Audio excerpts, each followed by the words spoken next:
মনে করো তুমি একটা শোরুম ওপেন করবে, লাইক ধরো তুমি জুতো সেল করবে। ধরো জুতো সেল করার জন্য তোমাকে একটা শোরুম ওপেন করতে হবে। তুমি শোরুম ওপেন করলে, জুতো রাখলে, কিন্তু তুমি এন্ট্রান্স মানে শোরুমে ঢোকার মুখেই তুমি ধরো মাছ কিছু ঝুলিয়ে রেখেছো, মাছ বিক্রি করছো, বা কিছুক্ষণ ঢুকে আবার তুমি সেখানে সবজি বিক্রি করছো, আবার কিছুক্ষণ ঢুকে তুমি সেখানে আদার্স কিছু একটা বিক্রি করছো। এইবার ভাবো যারা ক্রেতা গ্রাহক তারা তোমার শোরুমে ঢুকে আদৌ কি জুতো কিনবে? আর যদিও বা জুতো কেনে তো তাদের মনোভাব কেমন হবে? এই ভিডিওটা তাদের জন্য যারা নিজেকে অ্যাজ এ প্রফেশনাল ফটোগ্রাফার হিসাবে স্ট্যাবলিশ করতে চাইছো, আর তাদের জন্য যারা নিজেদেরকে অ্যাজ এ প্রফেশনাল ফটোগ্রাফার বলো বা নিজের বায়োতে লিখে রাখো প্রফেশনাল ফটোগ্রাফার। তোমাদের জন্য একটু দেখো, তোমাদের লাইফে আশা করি কাজে লাগবে। আচ্ছা, যারা নিজেদেরকে প্রফেশনাল ফটোগ্রাফার বলো বায়োতে লেখা থাকে, অনেক জায়গায় তোমাদের কথা বলতে দেখি, সবাই নয়, কিছু ফটোগ্রাফার, যে ইন্ডাস্ট্রিতে কিছুই নেই, মার্কেট খুব খারাপ, টাকা পাওয়া যায় না, বাগেরা বাগেরা নানা রকম বলতে থাকো। ওকে, আচ্ছা, তোমরা কি নিজেদেরকে কখনো দেখেছো যে এটা হয় কেন তোমাদের সাথেই? আরও তো ফটোগ্রাফার রয়েছে মার্কেটে, যারা এই ইন্ডাস্ট্রি থেকেই উপার্জন করছে, সব কিছু তাদের ইন্ডাস্ট্রি। আর তোমরা কি একবারও ভালো করে ভেবে দেখেছো ব্যাপারটা তোমাদের মধ্যেই হয় কেন? তুমি যেহেতু নিজেকে একজন প্রফেশনাল বলে ক্লেম করছো, সেখানে তোমার ক্ষেত্রে এরকম হচ্ছে কেন? তুমি যে স্টোরিটা বললাম সেটা একবার দেখো, নিজেদের মধ্যে রিলেট করো। এখন আমরা ফটোগ্রাফার, আমরা ডিজিটাল যুগেই বেশিরভাগ কাজ করি, আমরা ডিজিটালভাবেই আমরা ক্লায়েন্ট পাই, অনলাইনেই সব কিছু হয়। তো সেক্ষেত্রে আমাদের শোরুম আমাদের প্রোফাইল বলে মনে হয় না? লাইক ধরো আমাদের প্রোফাইলটাই আমাদের শোরুম। তো সেখানে প্রথমে যদি প্রোফাইলে ঢুকি না, কিছু ফটোগ্রাফারের প্রোফাইল আমি দেখেছি যারা আর কি ক্লেম করে, দাদা মার্কেটে কিছুই নেই, মার্কেট খুব খারাপ, আর্নিং হচ্ছে না, মার্কেটে বাজেট খুব কম, ক্লায়েন্ট বাজেট দেয় না। তো তাদের প্রোফাইলে দু একবার আমি ঢুকে দেখেছি।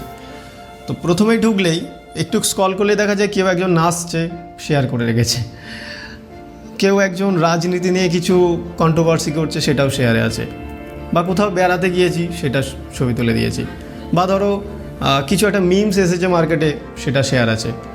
অনেকক্ষণ স্ক্রল করার পর তোমার কাজ দেখতে পেলাম। এইবার হয়তো তুমি কাজ ভালো করো, নিঃসন্দেহ হতেই পারে, কিন্তু তোমার যে শোরুমটা রয়েছে, যে প্রোফাইলটা রয়েছে, সেটার মধ্যে ওই এন্ট্রান্সে মাছ, তারপরে সবজি, তারপরে আদার্স বাগেরা, লস্যি, তো সেম জিনিসটা হচ্ছে না। এবার ধরো যে একজন ভালো ক্লায়েন্ট, যার কাজের প্রয়োজন ভালো, সে কিন্তু টাকা দিতে রাজি, সে তোমাকে হায়ার করবে কেন? কোশ্চেন করো নিজেকে। তোমার কাজ দেখে শুধু হায়ার করে না, হায়ার করে তুমি কতটা প্রফেশনাল সেটা দেখে, তোমার কাজের প্রতি তুমি কতটা সিরিয়াস, কতটা দায়িত্ববান। এবার তোমার প্রোফাইল ওপেন করলে যদি প্রথমেই ওইগুলো আসে, একজন সাধারণ মানুষ সে কি মনে করবে, এ একজন প্রফেশনাল ফটোগ্রাফার নয়, তাহলে সে তোমাকে বাজেট দেবে কেন? সেই জন্যই হয়তো তোমার কাজ ভালো দেখেছে, সেই জন্য ও তোমার সাথে কিন্তু বার্গেনিং করবে। এবার যারা প্রফেশনাল হয়ে যায় তাদের কিন্তু এই প্রবলেমটা ফেস করতে হয় না, বিকজ তাদের প্রোফাইলগুলো বা তাদের ওই শোরুমটা একবার লক্ষ্য করে দেখবে।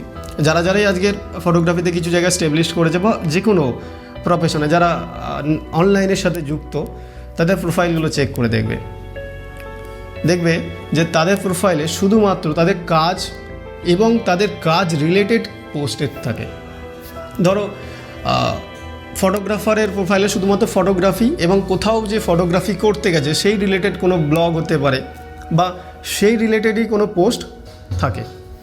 এইবার একটা ওই রকম প্রোফাইল আর একটা তোমার প্রোফাইল, যেখানে নাচ, গান, কন্ট্রোভার্সি, আদার্স কিছু মিমস ভর্তি, তো তাদের দুজনের মধ্যে কাকে আগে চুজ করবে, আর কার সাথেই ক্লায়েন্ট ভালো করে কথা বলবে? ধরো তোমার বন্ধুই এরকম একটা প্রোফাইল বানিয়ে রেখেছে, সে যে বাজেটটা দেবে, তুমি একই বাজেট দিলেও ক্লায়েন্ট কিন্তু তোমার সাথে কথা বলবে না, বা ক্লায়েন্ট তোমার সাথে নেগোসিয়েশন করবে কেন? বিকজ অফ তোমার ওই যে প্রোফাইল মাছ বিক্রি করছো। আশা করি বুঝতে পারছো ব্যাপারটা। তো এখন থেকে যদি প্রফেশনাল হতে চাও, ব্যাপারটা বোঝো, কিছু জায়গায় স্যাক্রিফাইস করতে হয়। একজন যখন প্রফেশনাল হতে চাইছো, প্রফেশনাল হওয়া অত সহজ নয়, টাইম লাগে।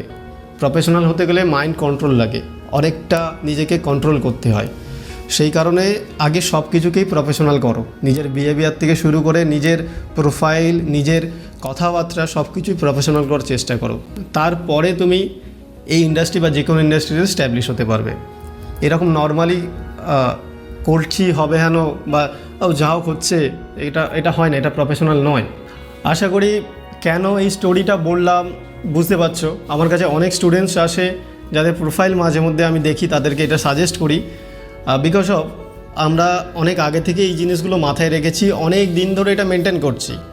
এটা এক প্রকারের স্যাক্রিফাইস। তুমি কতটা সাকসেসফুল হবে সেটা ডিপেন্ড করছে তুমি কতটা স্যাক্রিফাইস করছো। কোনো একটা মিম দেখলাম ভালো, সেটা শেয়ার করে দিলাম, এইগুলো এক প্রকারের স্যাক্রিফাইসই বলতে পারো। মানে এটা তুমি শেয়ার করে আনন্দ পাও যেমন, তেমনই এই আনন্দটাকে তুমি স্যাক্রিফাইস করো। তুমি কতটা স্যাক্রিফাইস করছো তার উপরেই ডিপেন্ড করছে তোমার সফলতা কতটা আসবে। এটা যারা যারা বড় লেভেলে আজকে পৌঁছে গেছে তারা সকলেই মেনে চলে। এটা যারা যারা আজকের থেকে চাই নিজেদেরকে প্রফেশনাল করে তুলব, আমার মনে হয় এই ব্যাপারটা নিয়ে একটু মাথা ঘামানো উচিত। আশা করি যারা বোঝার বুঝে গিয়েছে। তো সবাইকে থ্যাংক ইউ ভিডিওটা দেখার জন্য। আর এইরকম ধরনের যদি ভিডিও চাও তোমরা কমেন্ট করতে পারো। Thank you everyone.